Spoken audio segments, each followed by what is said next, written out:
Malam itu, Ilham cuma ingin cepat pulang. Jalan kebun kopi selalu jadi pilihan paling singkat. Sepi, gelap, tapi tidak pernah benar-benar mengganggu. Sampai malam itu. Di tikungan yang biasanya kosong, ia melihat seorang perempuan berjilbab putih berdiri diam. Awalnya Ilham pikir itu hanya orang lewat. Sampai perempuan itu menoleh pelan dan memanggil namanya. Padahal mereka belum pernah bertemu. Dan saat Ilham sadar jalan itu benar-benar sepi, ia sudah tidak sendirian lagi sejak awal.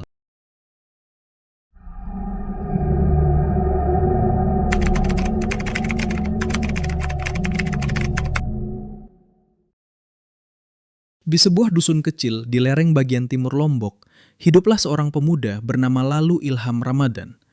Ia berusia 22 tahun, sehari-hari bekerja sebagai pengantar barang kecil-kecilan dari pasar ke desa-desa sekitar. Ilham dikenal sebagai orang yang tidak mudah percaya hal mistis, meski ia tumbuh besar di lingkungan yang syarat cerita penampakan dan larangan keluar malam. Tubuhnya tinggi sedang, kulitnya sawo matang khas anak pesisir Lombok, dan ia punya kebiasaan sederhana, selalu pulang lewat jalan pintas di belakang kebun kopi demi menghemat waktu. Jalan itu sepi, hanya ada pohon-pohon tua, semak tinggi, dan sesekali suara burung malam yang terdengar seperti bisikan. Di kalangan warga sekitar, jalan itu punya satu cerita yang tidak pernah benar-benar dianggap serius, tapi juga tidak pernah benar-benar diabaikan. Mereka menyebutnya hantu mama. Sosok perempuan berjilbab yang sering muncul di jalan sepi saat malam mulai turun. Ada yang bilang dia hanya lewat diam-diam. Ada juga yang mengaku pernah melihatnya berdiri di tengah jalan seolah menunggu seseorang. Wajahnya tidak pernah jelas, tapi jilbabnya selalu terlihat rapi, seperti ibu-ibu yang baru pulang dari pengajian. Ilham sering menertawakan cerita itu. Kalau benar ada, kenapa cuma muncul di cerita orang, bukan di kamera? Katanya suatu malam kepada temannya, lalu Jaya, saat mereka duduk di warung kopi kecil. Jaya hanya diam, lalu berkata pelan, "Jangan terlalu sering lewat jalan kebun itu malam-malam, Ilham." Ilham hanya tersenyum, menghabiskan kopinya, lalu pulang seperti biasa. Malam itu, langit Lombok tidak terlalu gelap. Bulan separuh tertutup awan. Ilham membawa karung kecil berisi barang titipan terakhir dari pasar. Seharusnya ia bisa pulang lebih cepat, tapi ia sengaja memilih jalan pintas di belakang kebun kopi. Angin malam bergerak pelan, membawa aroma tanah basah. Langkah Ilham terdengar sendiri di antara suara jangkrik.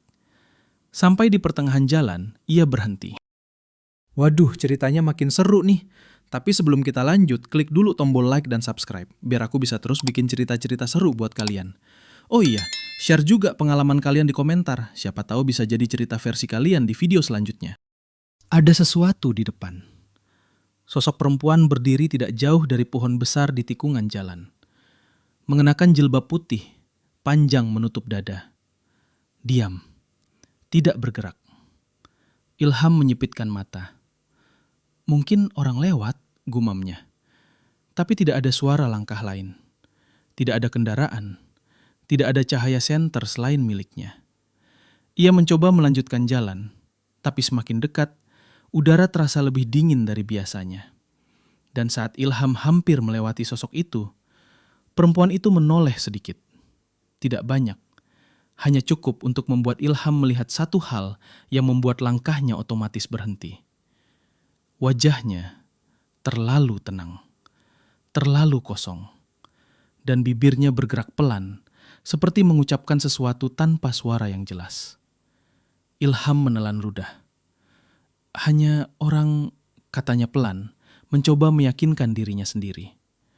Namun saat ia mengalihkan pandangan sebentar untuk melangkah, sosok itu sudah berada lebih dekat dari sebelumnya.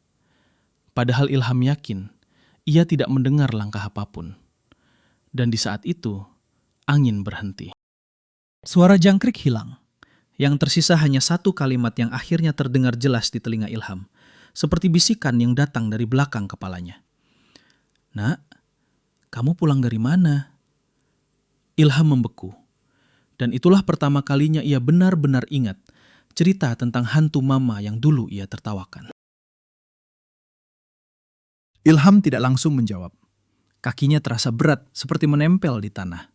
Suara tadi masih menggantung di telinganya. Bukan keras, tapi justru terlalu dekat.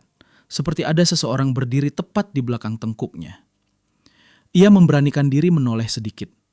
Tidak ada siapa-siapa di belakangnya. Tapi ketika ia kembali menatap ke depan, perempuan berjilbab putih itu sudah tidak berdiri di tikungan lagi. Ilham mengerutkan dahi. Kemana? Langkahnya spontan maju satu. Dan saat itulah ia melihat sesuatu di sisi kiri jalan, di antara semak kopi yang tinggi. Sosok itu duduk, seolah-olah sejak awal memang ada di sana. Jilbab putihnya tetap rapi, tapi sekarang tubuhnya sedikit menunduk, seperti sedang menunggu atau berdoa. Ilham mulai tidak nyaman. Napasnya lebih cepat, tapi ia berusaha tetap berpikir logis. Mungkin orang kampung, pikirnya. Cuma perempuan lewat. Namun logika itu runtuh saat ia memperhatikan satu hal kecil. Kaki sosok itu tidak menyentuh tanah sepenuhnya. Ada jarak tipis, seperti ia tidak benar-benar duduk di permukaan bumi. Ilham mundur setengah langkah, dan perempuan itu tiba-tiba mengangkat kepala. Kali ini wajahnya lebih jelas.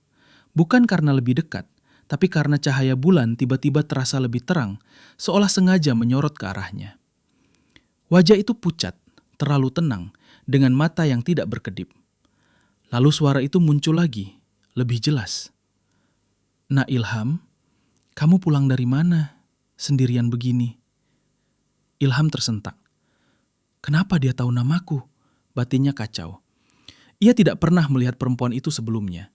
Tidak pernah bicara dengan siapapun di jalan ini malam-malam selain hewan liar. Tangannya mulai gemetar saat ia meraih ponsel di saku. Tapi layar ponsel itu tiba-tiba redup, lalu mati. Padahal tadi baterainya penuh. Angin kembali bergerak, tapi kali ini tidak dingin biasa, melainkan seperti membawa bau sesuatu yang lama, seperti kain basah yang disimpan terlalu lama di ruang tertutup. Ilham mulai mundur perlahan. Namun setiap langkah mundur, sosok itu justru terasa semakin dekat, meski posisinya tidak berubah. Seperti jarak tidak lagi berlaku di jalan itu. Ini cuma halusinasi. Ilham memaksa dirinya bicara pelan. Ini cuma capek. Tiba-tiba, kalau capek ikut mama saja. Suara itu datang tepat di telinganya. Ilham langsung menoleh cepat. Kosong. Tidak ada siapapun di belakangnya. Tapi saat ia kembali menghadap ke depan, perempuan berjilbab putih itu sudah berdiri tepat satu langkah di depannya. Ilham tidak sempat berteriak, karena pada saat yang sama ia melihat sesuatu yang lebih mengerikan. Di balik jilbab putih itu tidak ada bayangan wajah manusia seperti seharusnya. Hanya gelap, seperti lubang tanpa dasar. Dan perlahan, tangan perempuan itu terangkat, seolah hendak menyentuh dada Ilham. Ilham ingin lari, tapi tubuhnya tidak merespons. Kakinya seperti terkunci di tanah, sementara tangan perempuan berjilbab putih itu semakin dekat ke dadanya. Jaraknya hanya sejengkal. Dan dari dekat itu, Ilham bisa merasakan sesuatu yang tidak wajar. Bukan dingin, bukan panas, tapi seperti ruang kosong yang menarik napasnya keluar perlahan. Bacalah. Suara itu kembali terdengar, kini lebih pelan, hampir seperti doa yang rusak. Ilham memejamkan mata sejenak, dan entah kenapa, dalam kepanikan itu ia teringat sesuatu yang pernah diajarkan ibunya saat kecil. Kalimat pendek yang biasa dibaca saat takut di malam hari. Dengan sisa tenaga, ia mengucapkannya pelan. Bismillah. Hening. 1 detik. 2 detik. Tidak ada suara jangkrik. Tidak ada angin. Lalu, tangan itu berhenti di udara. Ilham membuka mata perlahan. Perempuan itu masih di depannya, tapi sekarang kepalanya sedikit menunduk. Wajahnya tidak lagi sedekat tadi. Dan untuk pertama kalinya, Ilham melihat sesuatu yang berbeda. Di balik jilbab putih itu, samar-samar terlihat ekspresi seperti ragu. Seolah sesuatu di dalam dirinya menahan diri. Suara itu terdengar lagi, tapi kali ini tidak menakutkan. Lebih seperti jauh, tenggelam di dalam kabut. Bukan dia. Perempuan itu mundur 1 langkah. Ilham masih terpaku, napasnya tidak teratur. Ia tidak berani bergerak, hanya mengikuti dengan mata. Sosok itu perlahan berbalik, Dan saat ia mulai menjauh ke arah kebun kopi, tubuhnya tidak berjalan seperti manusia biasa. Ada jeda-jeda aneh, seperti bayangan yang terlambat mengikuti gerakan. Dalam hitungan detik, sosok itu menghilang di antara pepohonan. Semuanya kembali sunyi. Angin kembali ada. Suara jangkrik kembali terdengar. Ilham langsung jatuh terduduk di tanah, napasnya tersengal. Ponselnya tiba-tiba menyala lagi, normal seperti biasa. Namun ada satu hal yang membuatnya tidak bisa langsung pulang. Di tanah tempat perempuan itu berdiri tadi, tertinggal jejak kecil air, seperti bekas langkah yang terlalu lama diam. Dan di sampingnya, ada sesuatu yang tidak ada sebelumnya. Sehelai kain putih kecil, rapi, seperti potongan ujung jilbab. Keesokan paginya, Ilham tidak pernah melewati jalan itu lagi.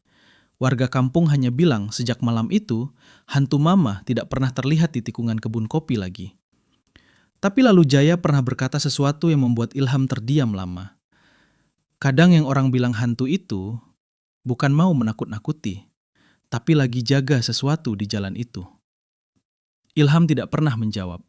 Namun setiap kali malam tiba dan angin lewat dari arah kebun kopi, ia selalu teringat satu hal. Bukan semua yang datang di jalan sepi itu ingin menakutkan. Kadang, ada yang justru sedang memastikan kamu tetap pulang. Selesai.